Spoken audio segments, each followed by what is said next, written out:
In today's video, I'll be covering all the chaos going on in the beef market right now and different ways to bring down the elevated price of beef. This is Matthew from My Health Forward, and I want to say thank you for joining in my mission to regenerate America's soil and health. If you haven't yet, please consider becoming a paid subscription member to support my work and gain access to all the exclusive stories, content, and videos. After declaring that he was close to making a deal on beef, President Trump just announced that his plan to bring down beef prices and help struggling American ranchers is to import beef from Argentina. Trump is continuing to prioritize bailing out Argentina over investing in American supply chains. The announcement was expectedly met with strong opposition from American ranchers who've faced continual cuts throughout the year. Beef prices remain at record highs due to reduced herds from droughts, slowed imports from Brazil, halted imports from Mexico, and the Big Four's control over meatpacking. Ranchers are calling on the Trump administration to open more federal lands for grazing, continuing investments from the previous administration into local and regional meatpacking facilities,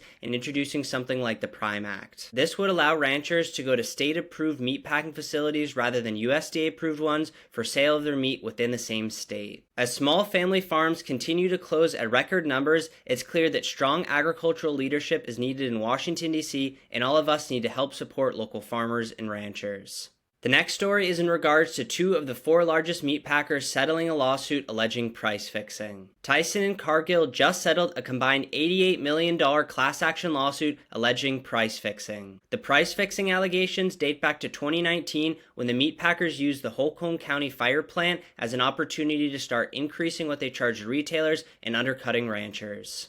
Despite the fact that their processing capacity never actually declined, the meatpackers were able to astronomically increase their margin and price spread. The meatpackers have conspired for years to fix prices and are one of the major reasons why we've seen a decline in small American ranching and increased prices at the grocery stores. The two other meatpackers, which collectively form the Big Four that has an oligopoly over 85% of meat processing, have not yet settled in the lawsuit. National Beef Packing Co. and JBS, both of which are Brazilian-owned, have denied any wrongdoing and refused to pay out any settlement. JBS, which is the single largest meat packer in the world, has a long history of alleged corruption that dates back well over a decade. JBS already settled another $83 million lawsuit earlier this year that alleged price fixing with ranchers, not with consumers. One of the biggest stories with JBS was their bribing of over 1,800 government officials. To tie this story back into what we were discussing earlier, JBS's subsidiary Pilgrim's Pride was the single largest corporate donor to Trump's inaugural 2025 fund.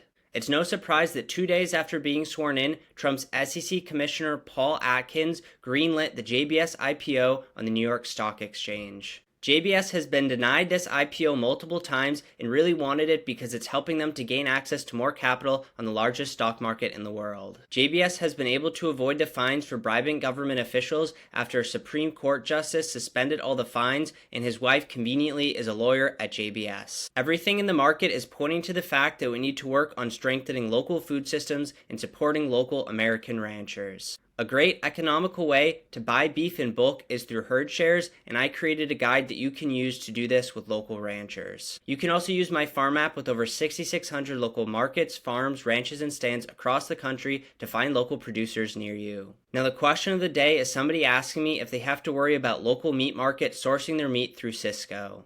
While Sysco is the major distributor for restaurants, I would not expect butcher shops and local meat markets to source their meat from them. However, it is possible for grocery stores and meat markets to source their beef from the Big Four. Most butchers and local meat stores will be quite transparent about where they source their beef from, so don't hesitate to just ask them. And as I stated before, I already mapped over 6,600 across the country, so I recommend looking through this for ones near you. Health tip of the day is about the healing power of music. A number of recent studies have found that music can help reduce feelings of pain and increase tolerance to pain. While the exact reasons behind this are still unknown, a lot of it could have to do with the vibrations and healing frequencies of music, as well as the emotional uplift that it gives us. This is why it can be so impactful for musicians or other live music performances to play in front of people in hospitals who are healing. So my recommendation to you is, if you're trying to recover from something, don't discount the impact that music can have. Thanks for listening today, and be sure to subscribe to this channel if you haven't.